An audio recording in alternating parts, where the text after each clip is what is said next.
The Pet Mutation update has come to grow a garden in Roblox, but with it has come an update to the prehistoric event. And in this video, I want to talk to you guys about how you can max out your upgrade machine in just under an hour, because that is how I did it. I will explain my method.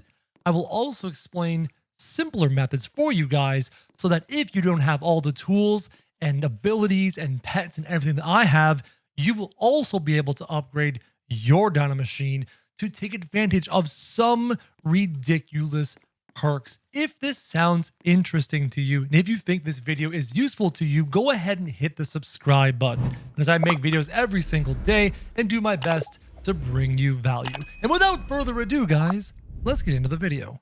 So the prehistoric update is here. It brought pet mutations, which are phenomenal. I used one and I got a starfish to like level 1 again, and he was huge. He was a massive starfish.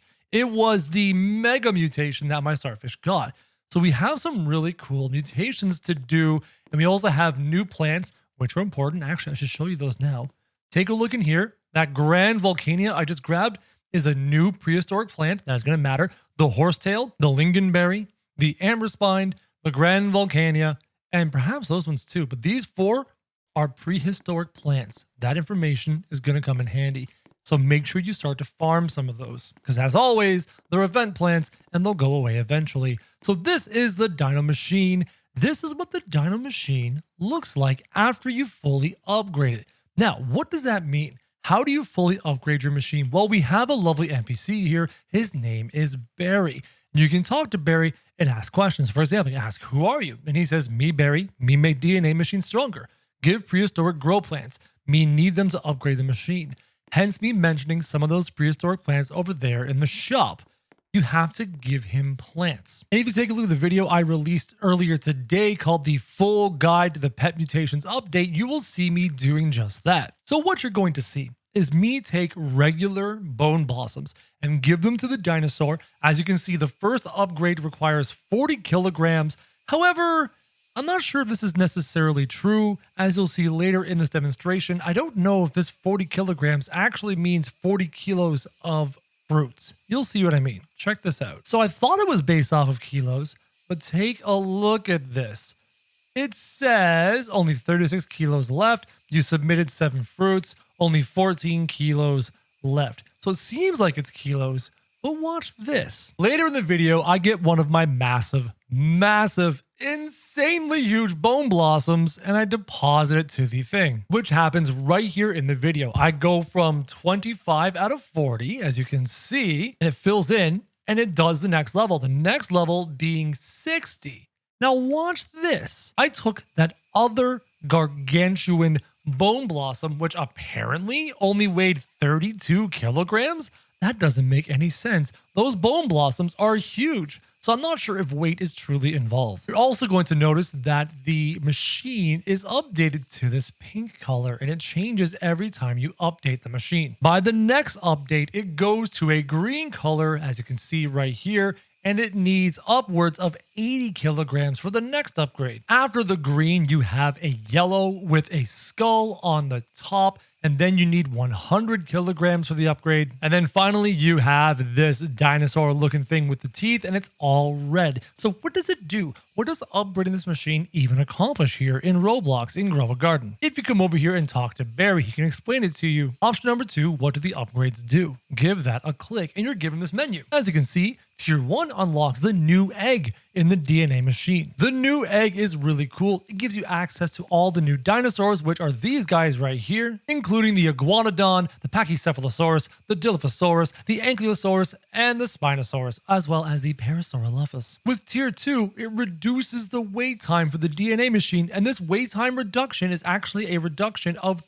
12 minutes, which means you drop down to about a 44-minute wait time, which is crazy good. I mean, going from a 60-minute wait time to a 44-minute wait time is so overpowered, and it's not even the strongest upgrade. After that, you get to unlock more eggs from the DNA machine, which is wonderful. So potentially instead of only 1 egg, you might get 2, you might get 3, you might even get more than 3. After that, it unlocks the craftable eggs, which is the best. Check this out. So craftable eggs are located over here on the other side, and you scroll all the way down because these definitely weren't here before. And craftable eggs, the primal eggs right here, can now be crafted for a single dinosaur egg, a single bone blossom fruit, and 5.5 million shekels. And here are the chances for hatching any of the pets out of this egg. You can see the Spinosaurus is a 0.5%, the Ankylosaurus a 1%. You can see that earlier today I posted a video called Opening 100 Premium Primal Eggs and Grow a Garden, and I mentioned something about a rainbow dino. You might want to check that out. In that video, I did not get a single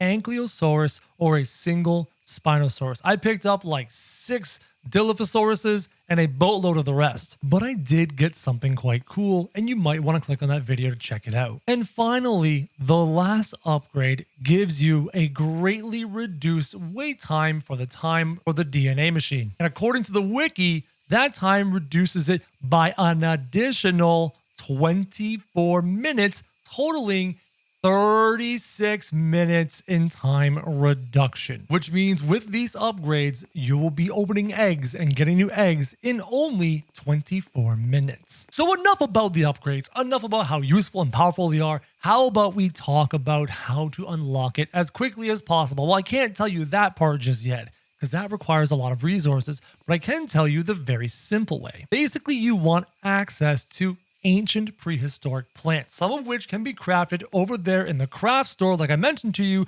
some of which can also be bought and used. The ancient seed packs can also contain ancient seeds in them for ancient plants, but basically what you want to do is gain access to as many bone blossoms as you can. If you check out the video I posted earlier today talking about the update guide to this new update, I did use about 8 bone blossoms from these 2 bone blossom trees and nearly finished the first tier. So regular bone blossoms, by now you should have at least 1 bone blossom tree on your account, especially if you have alt accounts, you could have plenty. But farming bone blossoms is super clutch and super critical, especially because farming bone blossoms just got easier with the bonus quests being repeatable, and we'll talk about that in a future video. Get a bunch of bone blossoms, and if you don't have those, get a bunch of other ancient seeds to make ancient plants to feed the dinosaur to upgrade the machine. That is the normal, basic way. But if you remember correctly, I did demonstrate that the bigger fruits go faster, even though they don't go as fast as they probably should. So you may want to get yourself some big bone blossoms like these gargantuan ones I have here, even though they can be even bigger than this. How do you get big bone blossoms? Well, if you don't want to finish watching this video, I have another video on the topic. On the channel, I released a video called the $100 trillion bone blossom method in Grow a Garden. And in that video, I talk about using a trowel to move the bone blossom tree. After you've removed the bone blossom, I talked about using mooncats